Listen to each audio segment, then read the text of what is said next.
Hi, and welcome to this edition of In Focus, our opportunity to interview those community leaders and activists within our community who we see, but we may not know. And today, we're so happy to have with us one of our I'm going to say it this way, one of our secret stars. Let me call it that way. One of those who is behind the scenes for working hard. It is my distinct pleasure to bring attorney Stephen Hunter, chairman of the Miami-Dade Black Affairs Advisory Board. Welcome, sir. Thank you very much for having me. Absolutely. So I call you one of those secret weapons, one of those, how my cousin them from around the corner say, who will punch you to the white meat. You who will punch you in the head and get you. It's kind of that stealth, yet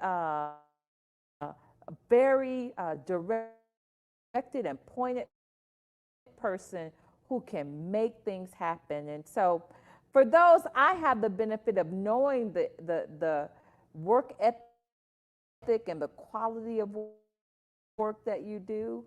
But for those who may not know who Mr. Hunter Johnson is, I didn't even say your whole name, I just called you Stephen Hunter. Mr. Stephen Hunter Johnson, Esquire, would you please introduce yourself? Yes, hi, my name is Stephen Hunter Johnson. I have the pleasure and honor of serving as the chair of the Miami-Dade Black Affairs Advisory Board. I am a native of Philadelphia, but I've lived in Miami, specifically Miami-Dade County, for 20 years. I have 3 beautiful children who are all born and raised here. Yo, 5. And a lovely wife at home. I'm a lawyer. I'm with the firm Lidecker LLP on Brickell. But we strive to do for our community what we can with what time we can spare. And I know being a dad and an attorney and all those things, it gets difficult, but if you don't give back to the community that's given me so much, right, then I feel like I'm a net taker instead of a giver, and I think we all should try to give and contribute to our communities.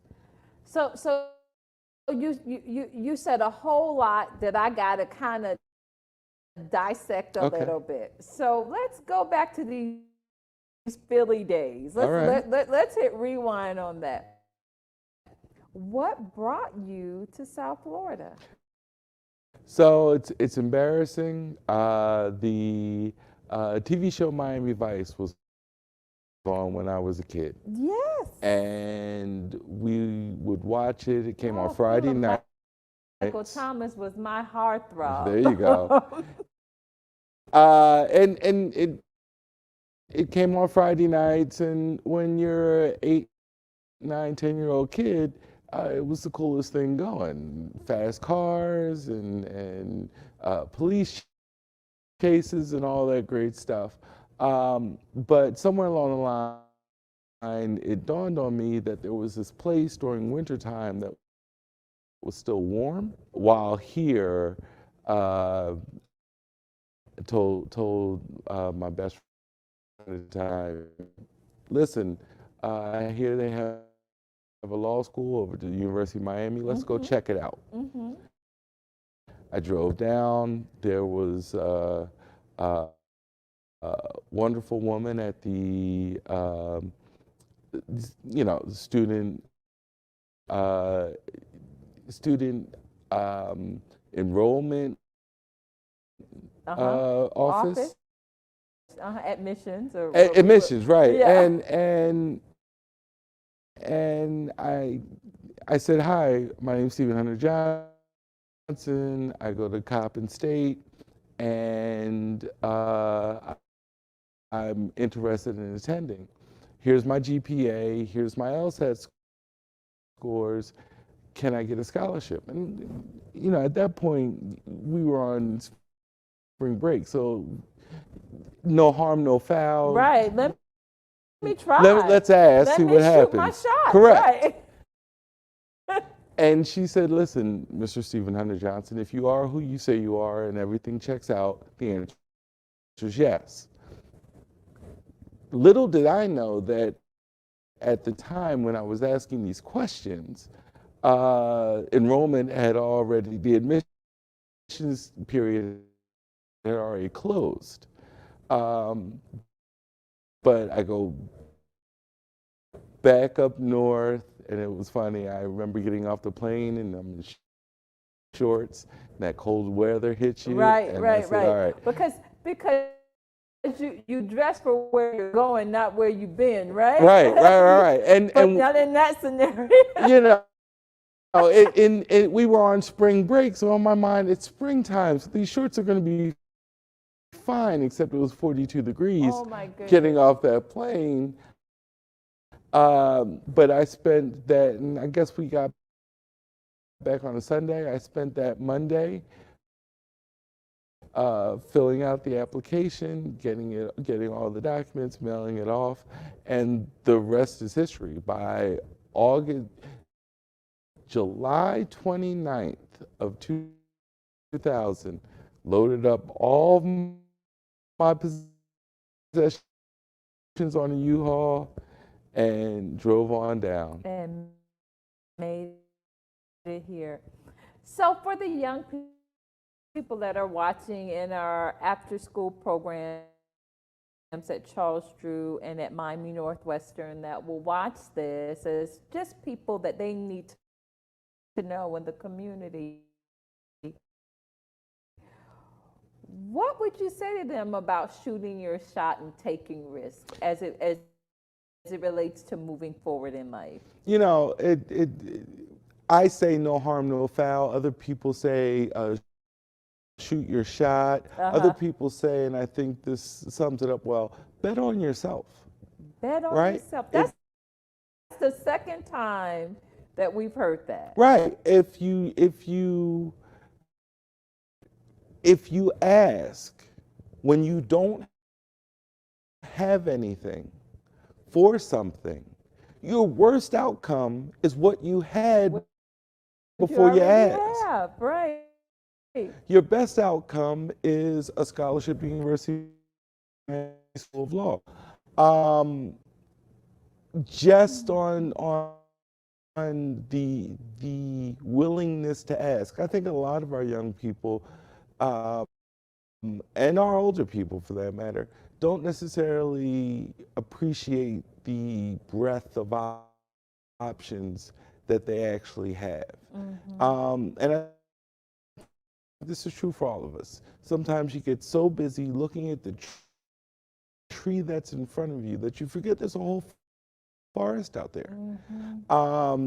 My neighbor, we were talking this week, and he's a young man, and he said, listen, I'm still trying to figure it out. I said, well, the first thing you want to do is stop thinking that you already know what your options are, and just play around with it. And young people are in a better situation than we were because they have the internet right there. They have access on their phone. We had to actually go to libraries, look it up, ask questions. Well, you can just say, hey, Siri. But if you don't know what question to ask, how do you get the answer. Yes. My father used to tell us, if you don't know where you're going, any road will take you. And I think that was to kind of motivate people into action, because it's the action that creates, it's the movement that actually creates you traveling to whatever destination you want to go. Each person has their journey, but you skipped something. Where did you attend undergrad? Coppin State, well, I Where did we graduated. finish? I Yeah. graduated, which is the part that matters. Coppin State University in Baltimore, Maryland. Okay, Maryland. So I haven't had the privilege of hearing of that. Is it a HBCU? It is. It is a HBCU. It is. In Maryland. Wonderful. And so we can say HBCU educated. Correct. In fact, I had an interview yesterday because of the controversy surrounding a recent news article about Florida Memorial. When I told the reporter was that I have a special place in my heart for Florida Memorial, because Coppin, like Florida Memorial, is a smaller school. It is in the heart of Baltimore. It services not only on-campus undergrads, it also services people like what I was, which was a working professional who could go to class after work. Yes. It had to be after 5. I needed to get all my credits in. But it was flexible enough, and I don't tell this story enough.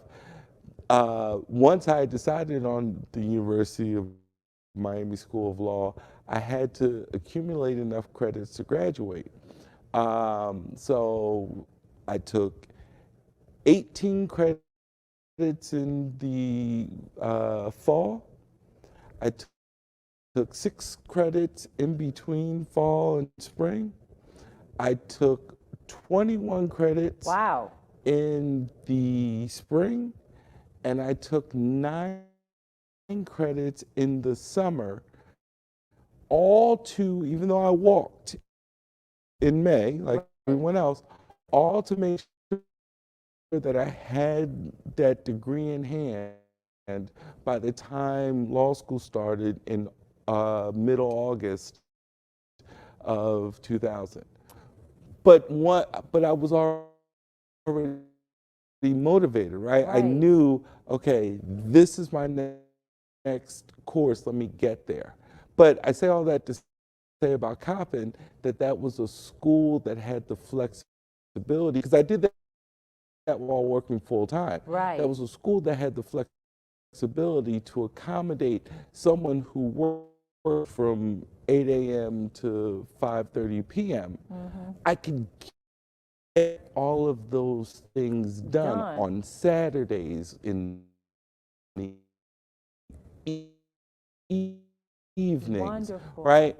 That's what Florida Memorial offers. And that's what the HBCU experience really gives you. Correct. It gives you the wind to recognize that there are others who have accomplished, but also gives you opportunity to be around those who have a certain level of sensitivity. Now, I am a proud Lion. You don't know that, but I am a graduate of Florida Memorial University. That's where I did my undergrad. I did a few years at Miami-Dade on a scholarship, and then went over to Florida Memorial because of my working background. I wanted to stay near. I was moving up within county government and things like that. But in addition to that, I wanted to have that HBCU or Black experience. Correct. And that was the only place that I could get it in South Florida and still work. And so Florida Memorial to me was the best decision I made because it gave me opportunity. It put me on certain platforms, but it also met my need, as you suggest. Yeah, look at what you were at the time was, again, a working adult. So Yes. that the whole of the experience was offered to you, but it was offered to you in a way that did not disrupt your ability to work. Now, I'll also add this, having attended other schools, majority schools and whatnot, I can tell you that Coppin was the first place where the administration and staff were all invested in me graduating. Yeah. It's the idea that you being a black college graduate is something special and something that you must achieve. You have to achieve it not only for your family and your friends, but you have to achieve it for the lady in the food hall who's like, okay, now we want you to get through. It's a top to bottom experience invested in you becoming yet another black college graduate. And I haven't experienced that anywhere else. Gotcha. Gotcha. And so while at Compton or at University of Miami, where did we acquire these Kappa Alpha Psi letters? So, and I'm old enough to date back to a time when my fraternity found itself in some trouble for some hazing incidents. Yeah. So I was not able to cross the burning sands until literally 2005. So it's been a long time, but I've been out of school for just a little while. Right. With the Richmond Perrine Alumni Chapter here in South Florida. Is the southernmost chapter of Kappa Alpha Psi Fraternity Incorporated.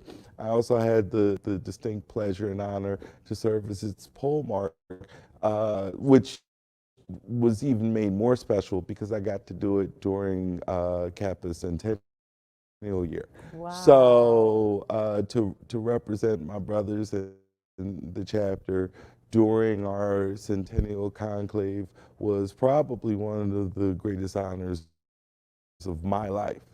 So to a high school, our middle school students, what does it mean to be a Kappa man? What does all that mean to them? We had Jawan Strader, who shared in your brotherhood, but would you share, what does that mean to be Greek and be a part of that? So in and of itself, being a Kappa man means to be a man of achievement, and that's really important. But on a broader level, to participate in any Greek organization, be it a fraternity or a sorority, as a black person in America means contributing to those organizations that have contributed so much to black life in America for so long. Quality of life. I think people fail to realize, and I'll call out other organizations to make this point, fail to realize that not only Kappa, but the Sigmas have Kwame Nkrumah as a member. And why is that important? Because at the time when black people in America were catching hell, and I don't even know if I can say that, these black organizations were building world leaders. Yes. And it's that concept that we all have to remember. Any organization that is there to encourage your growth and surround you with others who are on your path, Yes. it's a good And organization. if it inspires you to move forward. Correct. And we become often a reflection of what we are exposed to. Mm-hmm. And so being able to be exposed and around when sometimes the male presence isn't always as visible as we would like, to have moments like a Greek organization to validate some things, I would imagine were just tremendously valuable. But talking about that, let's talk about the 100 Black men of South Florida. That was a great segue into that. Tell me about that organization, as you were the past president. I am indeed. 100 Black Men in South Florida is the South Florida chapter of the 100 Black Men of America, which is probably one of the preeminent Black mentoring organizations in the United States. And we have chapters worldwide at this point. But the 100 Black Men in South Florida is extra special because not only do we have some notable luminaries as founding members, but we service not only all of Miami-Dade County, but we service all the way into southern Broward County. Okay. And we have young men who come literally from an area that's the size of Rhode Island, and we mentor them. And we've been doing that through the Harold Ginyard Leadership Academy now for over 30 years. So how do you recruit young men to be a part of that mentorship program if there's someone watching that would like to be a part of that? So the 100 Black Men in South Florida have a Facebook page, 100 Black Men SF, and at Twitter and Instagram, and we have our website, which is www.100blackmensf.org. Okay. So you can apply for enrolling your child, your young man, into the Leadership Academy. The Leadership Academy begins enrollment at age about 12. Okay. And we stay with them from the time they're 12 all the way through their graduation of high school. Then beyond that, if they choose to go to college, the 100 Black Men in South Florida also provide a scholarship for those young leaders. But to show and highlight the success of the program, Mayor Matthew Pygott is a graduate Is that right? of the Leadership Academy, and then he came back, and this is sort of the how giving goes full circle.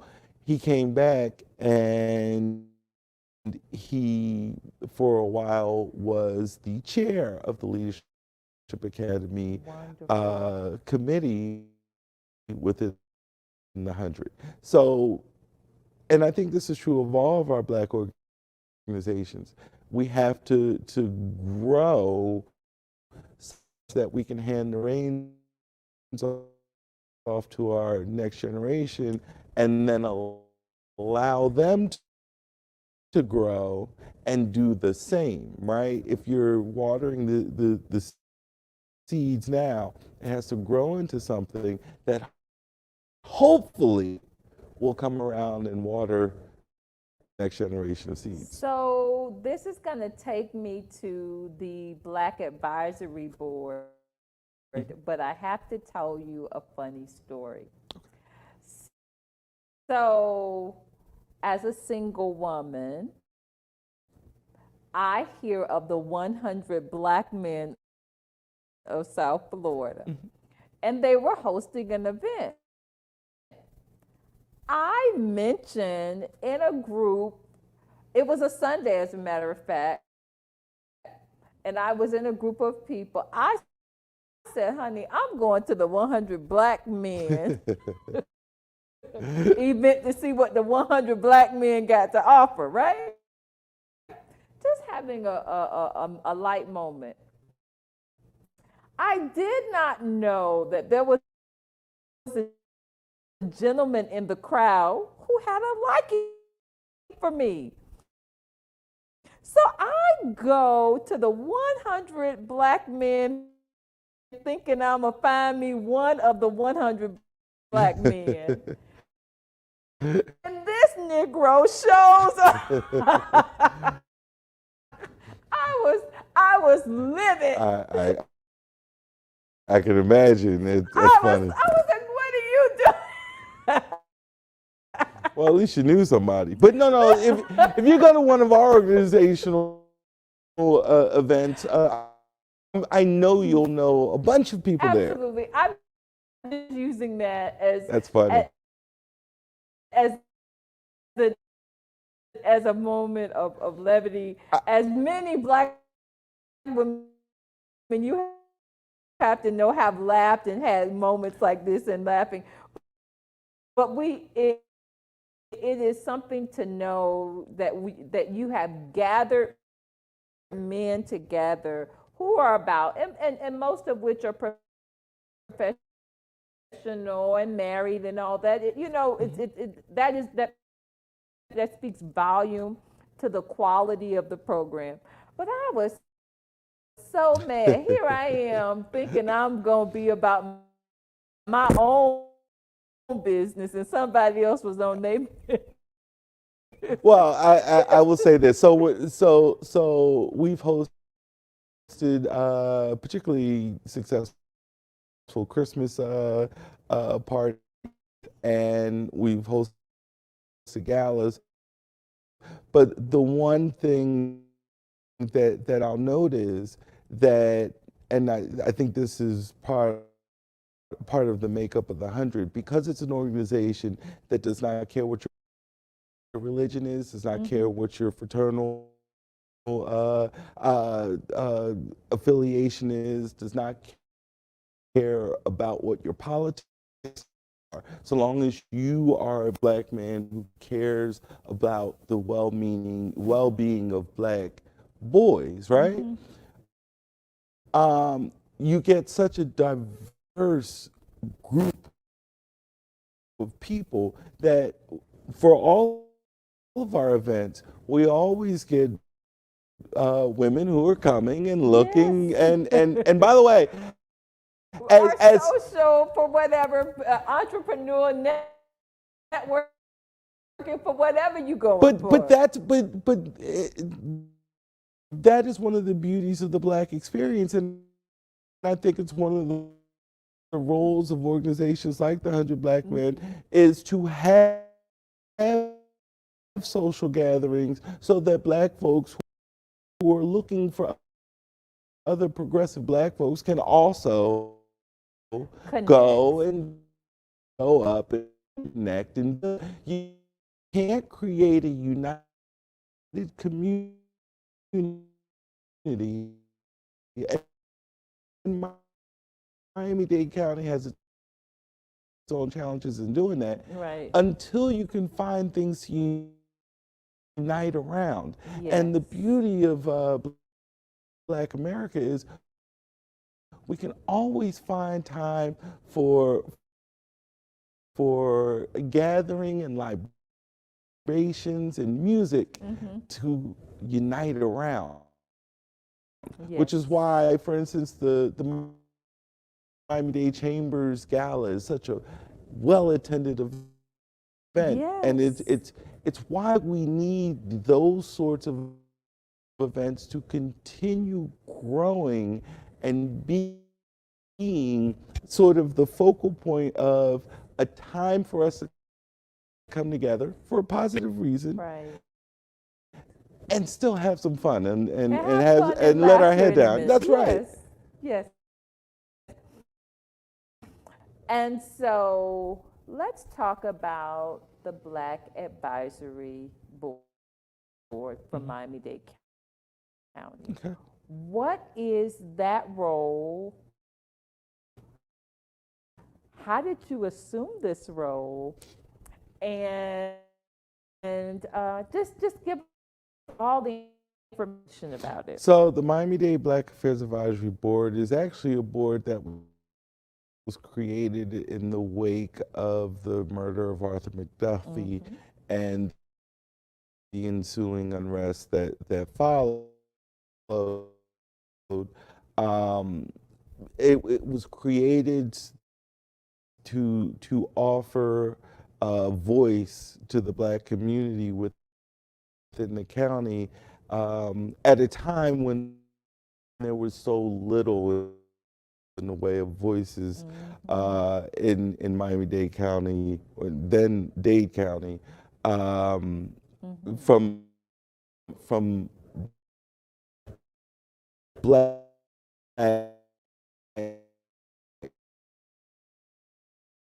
Miami-Dade, right? And I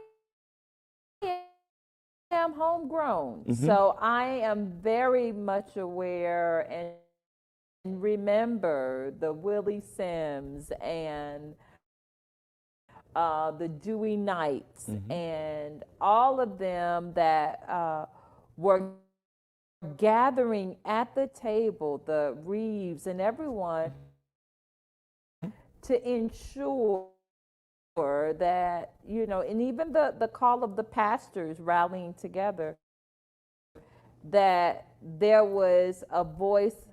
The word we knew then was equality. We understand now that there is another dimension called equity now.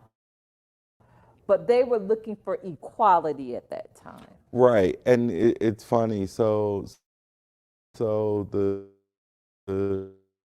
historian Marvin Dunn, who wrote an outstanding book about Black Miami titled Black Miami, so I encourage everyone to pick it up. I heard him recently say, will we remember George Floyd in 10 years? And the reason why he asked that question is, after he asked that question, and people were like, sure we will, right? He asked that question and other people raised their hand, and then he said, who here knows who Arthur McDuffie is? Highlighting, of course, that yet another, that was a murder of a Black man at the hands of police that actually got the attention of then President Jimmy Carter, who came down here to deal with it, right? This was something that shocked the world. Yeah. And yet, here we are in 2020, now talking about George Floyd and on this same train. And I think that, to go back to your original question, the role of the Black Affairs Advisory Board, I think that it's to act as an advocate within the county to make sure that we're not forgetting where we've been, but also push forward so that we can go forward. And I have said this, you don't know this, but I've said this over the course of this year, that the reason Miami is a few steps ahead, I'm not saying that we all the way there, but it's because of our predecessors who created spaces and voices, and that we got into the good, bad, and ugly with the city and with the county, that there is at least an intentionality to include Black voices.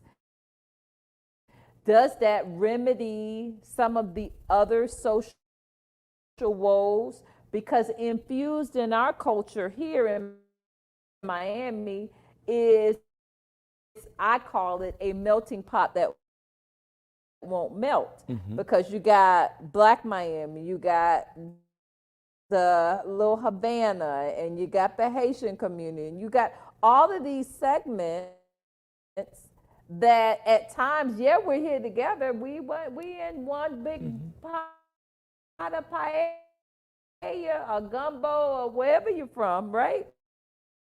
But we still stay segmented. But I think boards and voices like yours at least is a part of the agenda of the mayor. Because your office is out of the mayor's office, or is it out of the commission? So we're out of the Office of Community Advocacy, which falls under the chair, who is Pepe Diaz. Yes. But I will say that the mayor, Levine Cava, has been willing to listen where other mayors have not. And I will say that Chair Diaz and Vice Chair Gilbert have certainly been supportive of us advocating. I think there once was a time, and back in May, there was the terrible shooting at the El Mula banquet hall.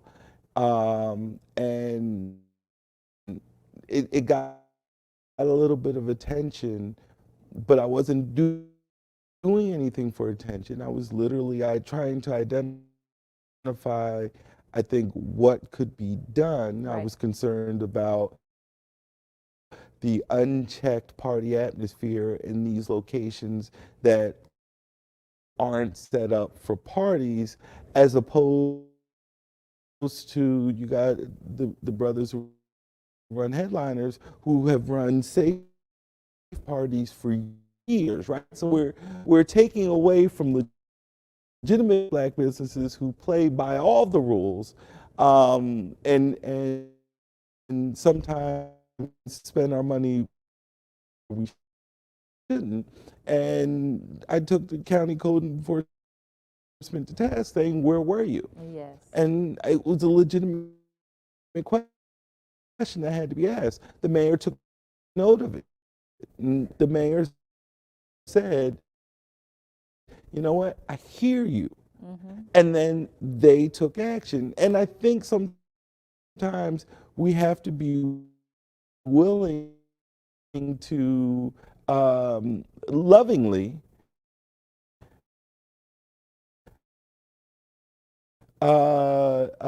take our allies to task if they're missing the point. Right. I certainly think that we're on a better footing than we were, but since we don't know how long that footing's gonna last, we run through the door with both hands and try to correct, right, and try to correct as much as we can, as quickly as we can. We're in a fortunate place in Miami-Dade County. There are 5 Black commissioners sitting on the dais that need 7 votes, right? There are at least 2 other commissioners that sit on that dais who are Democrats and would arguably be inclined to be supportive of the Black community, right? So then now we need to show up with, hey, we were like this, we were like this, we were like this, and try to right some of these wrongs. And maximize this moment. I Right. hear you. And the mayor's office of equity and inclusion is trying to deal with that and do that, but it's a new office, so that you're going to go through some growing pains to figure out where you exist within the county hierarchy and things like that. But they're on it, right? Right? We're talking about things that did not exist 2 years ago. Right. And we're talking about them because we now have them. And it's our job to keep them focused on the things that need to happen. The other role, though, for the Black Affairs Advisory Board is to also advocate for to the community what programs exist within the county for the benefit of the community. And sometimes I think that's missed, right? So take Matt, for instance, and I've had my not MD is its name now. Yeah. I've had my fair share of criticisms regarding the home ownership program, because and to this day I believe that the maximum number is too low. It's 299,000 after they raised it, and I'm glad they raised it, but you can't buy a house in Opelika for 299,000. You can't buy a house in Liberty City. A house just sold for $375,000. Right. So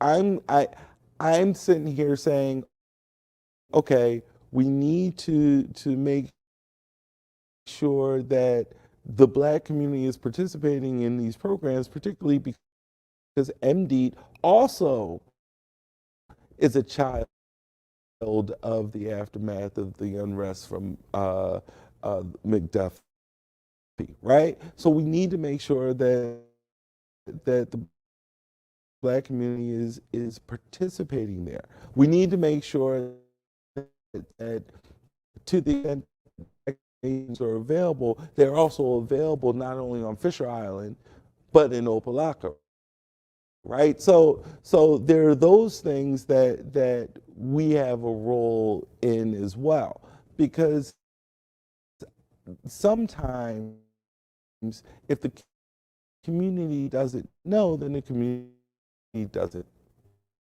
benefit. Yeah. So it's always been a two-role job.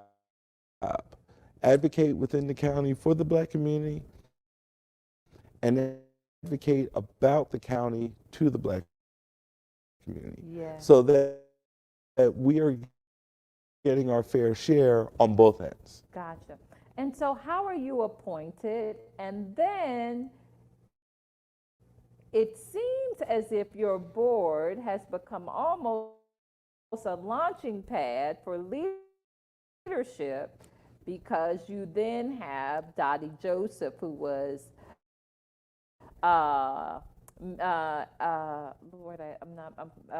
Representative Dottie Joseph? Yes. But she was a member. North Bay Village Mayor. Andrina Jackson was also. I don't know why that name was also. Forgive me. Also you know I love you. Yes. But several others. Mm-hmm. I'm just naming those that were just recent.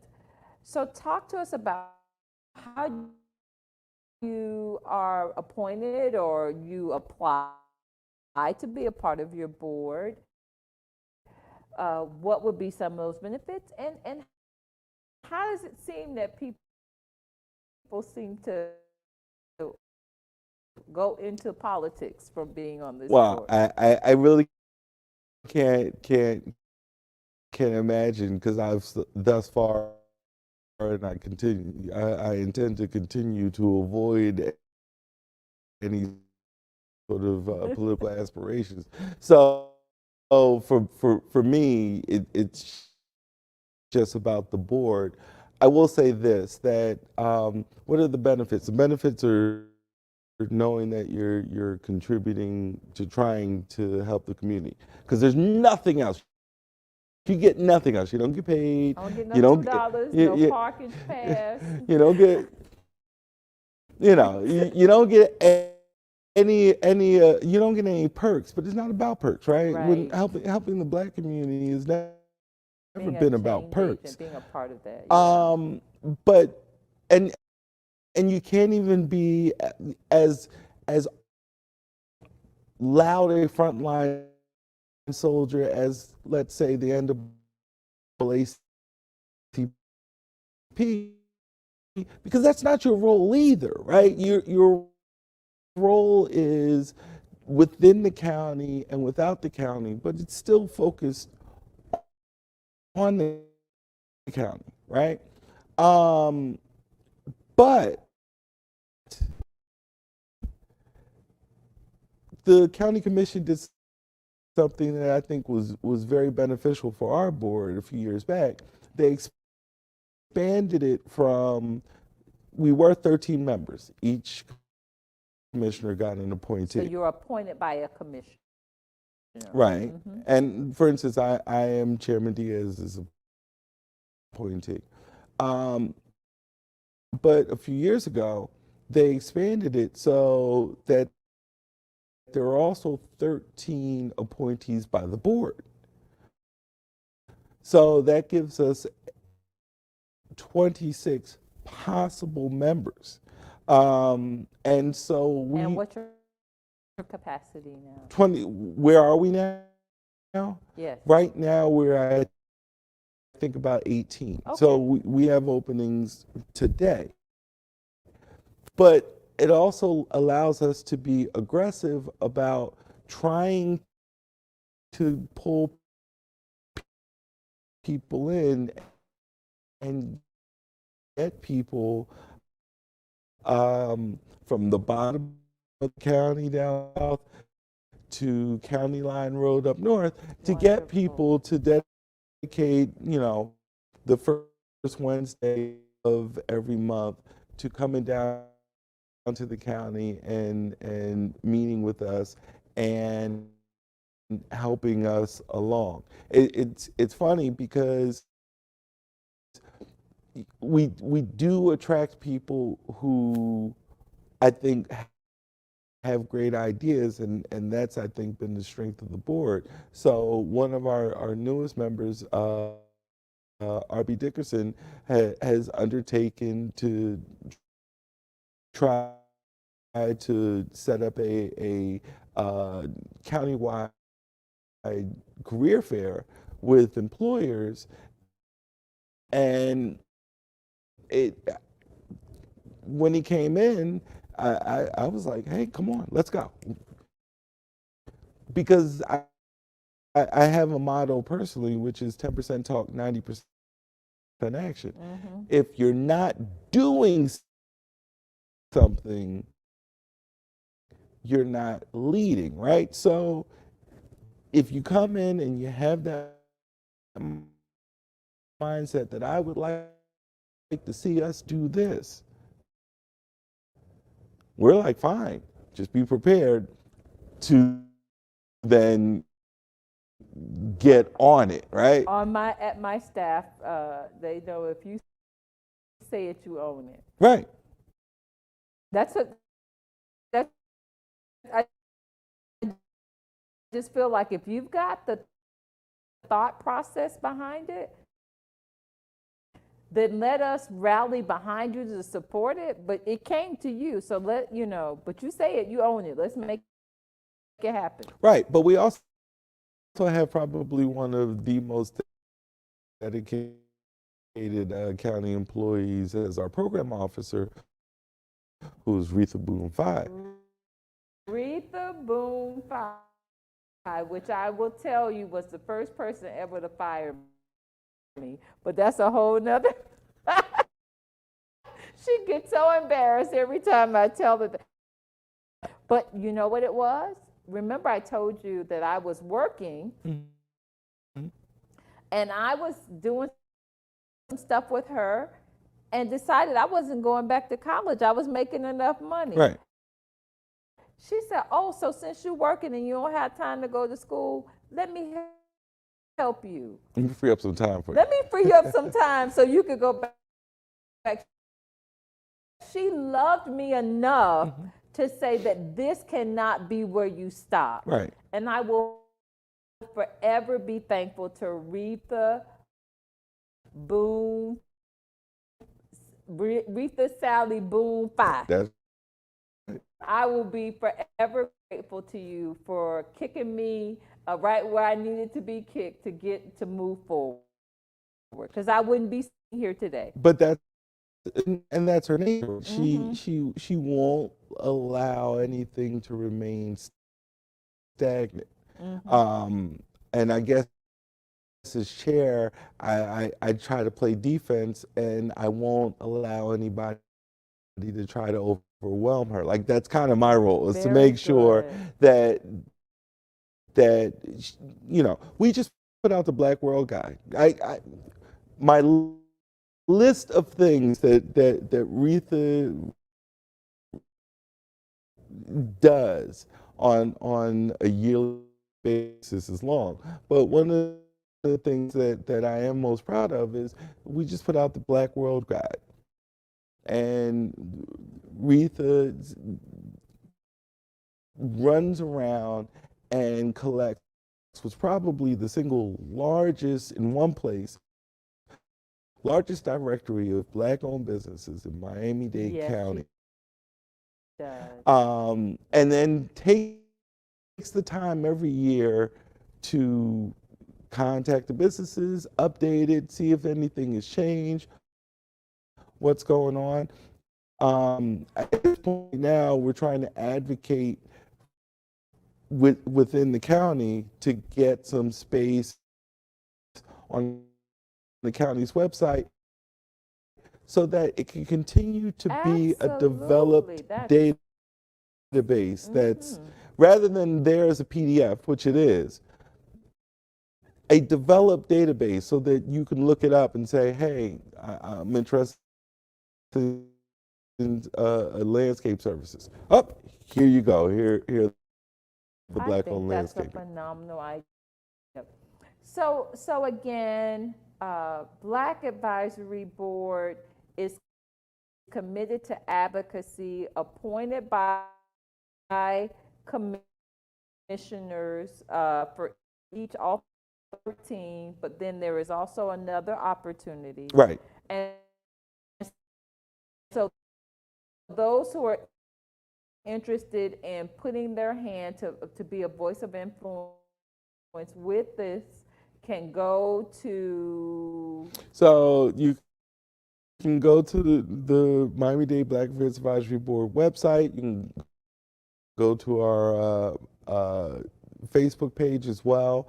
You can, and I'm not shy about this because it's on public records. You can feel free to give me a call, 305-987-1260.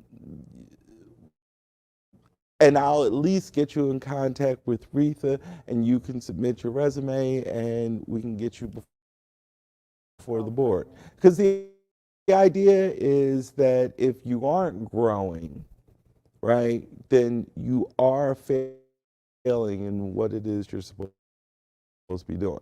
And we have a very diverse Black community here in Miami-Dade County. So we want to see people from all backgrounds, from all areas of the county. Like I said, the county is the size of the state of Rhode Island. Yes. Right? So we need representation from down south. We need representation from out west. We need to know what's happening on the beach. Those things are all very important.